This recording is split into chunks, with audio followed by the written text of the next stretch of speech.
Hello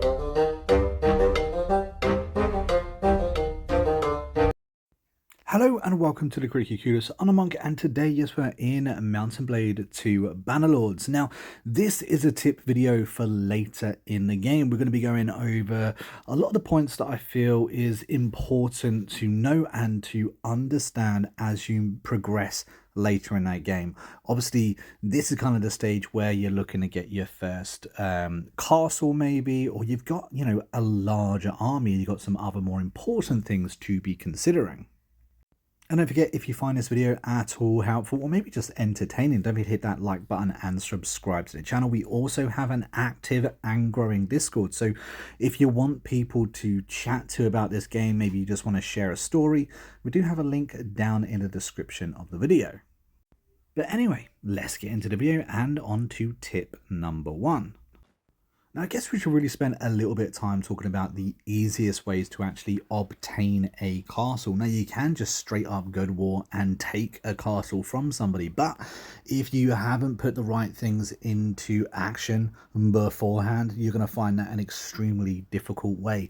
Perhaps the easiest way to get yourself a castle would be to join another kingdom, join them as a vassal. Now, once you get your clan rank up slightly, other kingdoms may actually send you invitations to join them in the first place, but it really is a great and easy way to kind of be in that kingdom life. And of course, you kind of just get whatever kingdom or whatever fief gets offered to you as you play. If you're in the kingdom long enough, you will get offered a castle.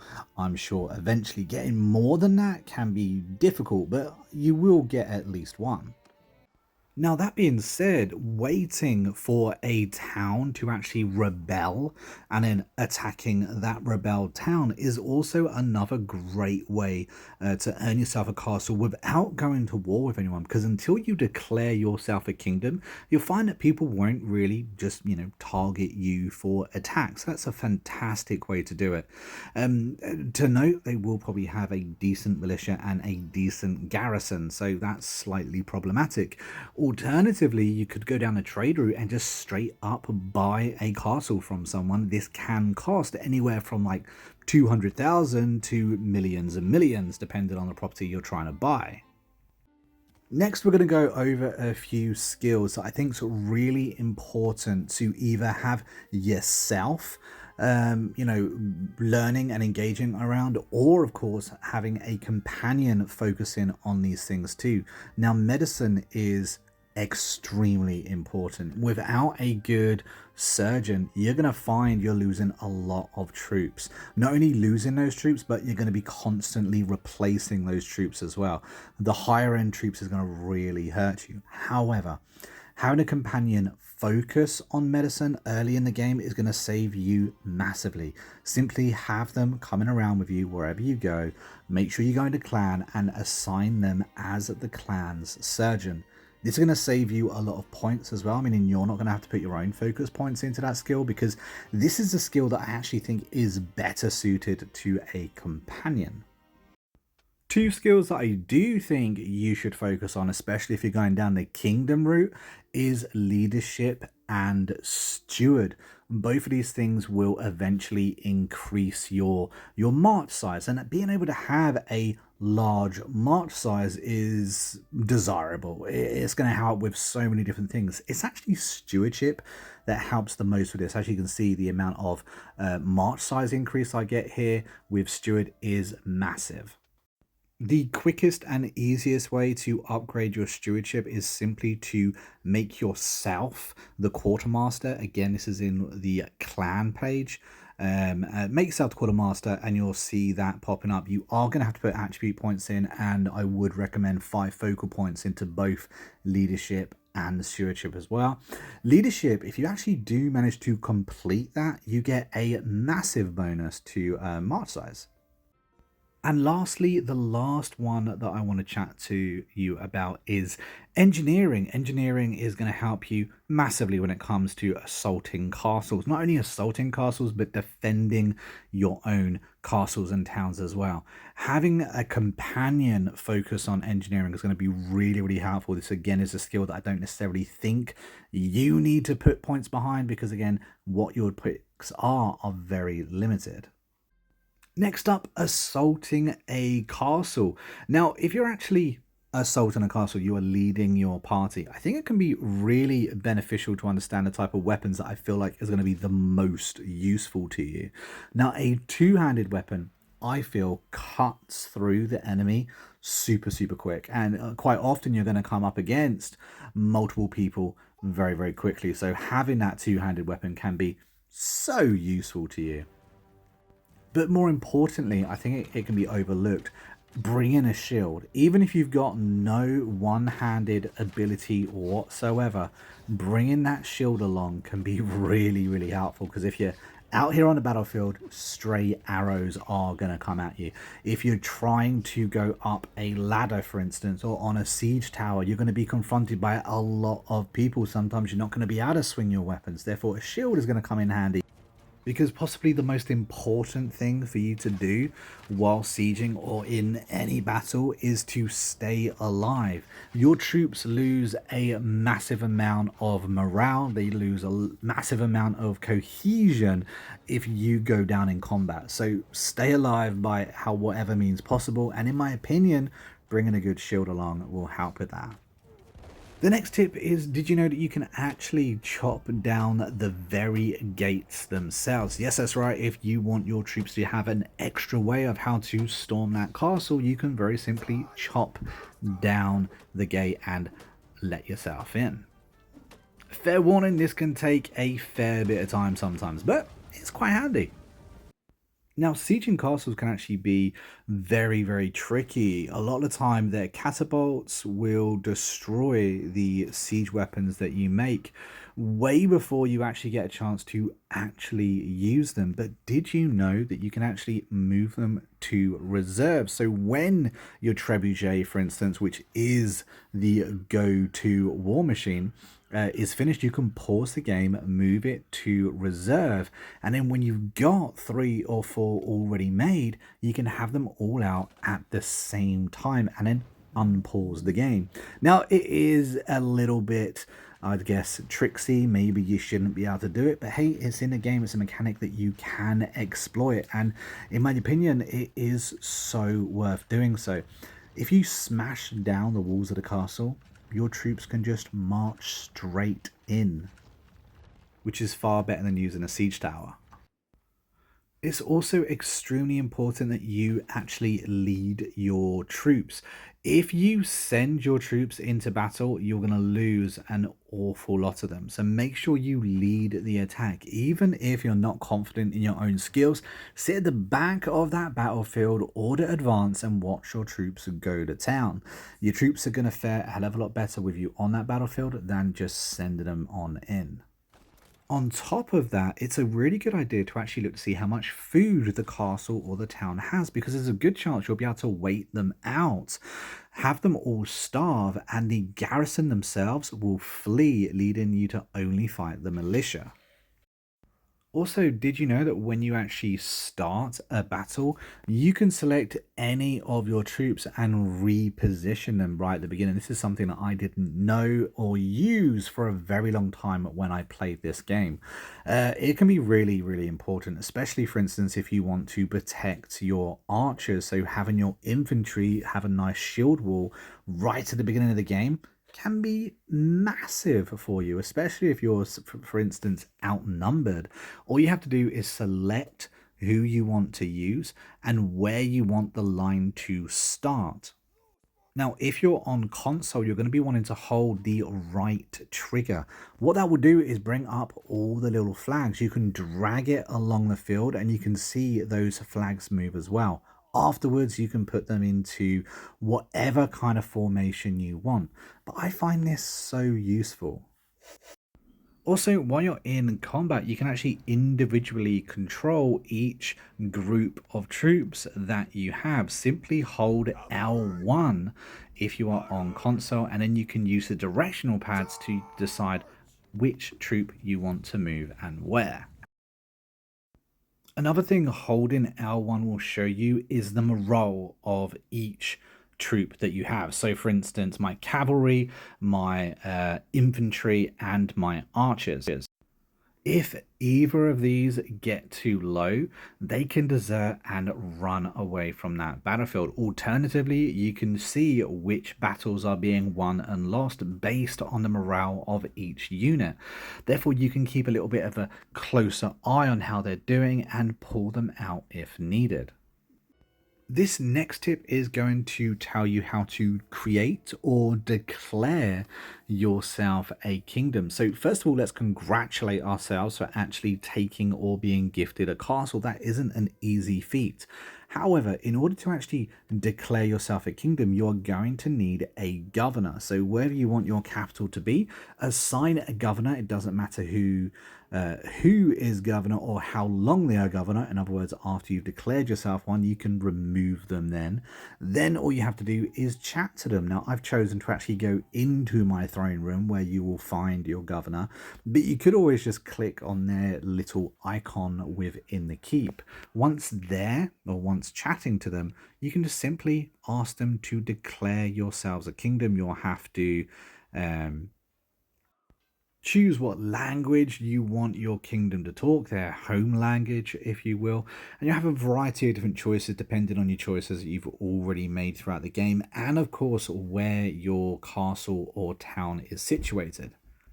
Then you just need to choose a kingdom name, and voila, you are done. You have created a kingdom. It's actually really simple. It's a shame the game doesn't necessarily tell you how to do it. I think that it's one of the most frustrating features in the games, the fact that they don't actually, just pop along and explain how it's done. I would warn against creating a kingdom too fast, though. Just because you have a castle doesn't necessarily mean you should be a kingdom. And being a kingdom, especially a kingdom of one castle, is extremely risky. The reason for this is that essentially you are easy pickings, and the AI are fully aware of that. So you need things in place. The first thing we should consider here is money. Having a lot of money before you start a kingdom is very, very wise. Now, some people say you can start from around 200,000, which I do agree with. However, I tend to try to start between a million and 5 million. Now, that sounds like a lot of money, but it will go very, very quickly. If you need ideas on how to get money, I have got a full guide on those things, but top of my head, it would be smithing and trading. You can get a bag of money from both of those things if done correctly. And the reason you're going to need so much money is you're going to have wars declared against you left, right, and center if you look like an easy target. And unfortunately, you're going to offer them peace in order to get them off your back. If you're paying a kingdom money, they're not going to attack you. And trust me, I fully understand that that sounds like it sucks, right? Paying off 3, 4, 5 kingdoms, 5, 6, 13,000 dinars per week can absolutely suck. And that is a reason why it becomes very, very expensive. But they are also kingdoms that you can choose for an attack later down the line. Now, the button that my cursor is hovering over allows me to choose what I want to do with this war. Now, if we're in 2, 3, 4 wars at once and you don't want to pay for peace, you're not going to be able to fight enough on a offensive front on every single one of them unless you have a lot of clans. Now, if you click here, you have the option to choose between defensive, offensive, or balanced. Now, you certainly don't have to choose a war strategy. However, if you are fighting a war that you really don't think you're going to be able to win so much, then maybe choosing a defensive war while you handle the army and let your other people just, protect against raids and things like that could be a really good option. Or, for instance, if it's Sturgia, who very often end up being, the small fish in a big pond, if you want to go against them or they've declared war against you, going offensive can be a really good idea if you don't really care what it is your troops are doing. Another important thing to consider is food before you go into war. Sieges can take a long time. Sometimes you are in a defensive siege, in which case you're incapable of going out and getting more food. Having a good stockpile in your towns, in your castles, on your body is a great idea. And also, this adds to morale, which is another interesting thing to think about. If morale drops too low, your troops are going to be running away. Your troops are not going to be fighting their best in the defensive war. Morale is actually a lot more important than first seems. And having a good food supply can seriously boost morale. Another tip to consider, not necessarily while you're at war, although it can certainly help, but influence. Influence is incredibly important. I would recommend building up as much as you can as quick as you can. If you have no other clans in your kingdom, this means you can enact as many policies as you want without anyone trying to veto them.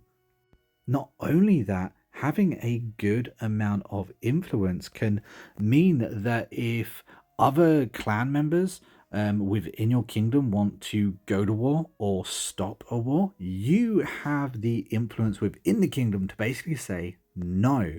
That way, you have your say how your campaign ends up. Without influence, you're going to have to go along with what they want a lot of the time, and that sometimes can absolutely suck.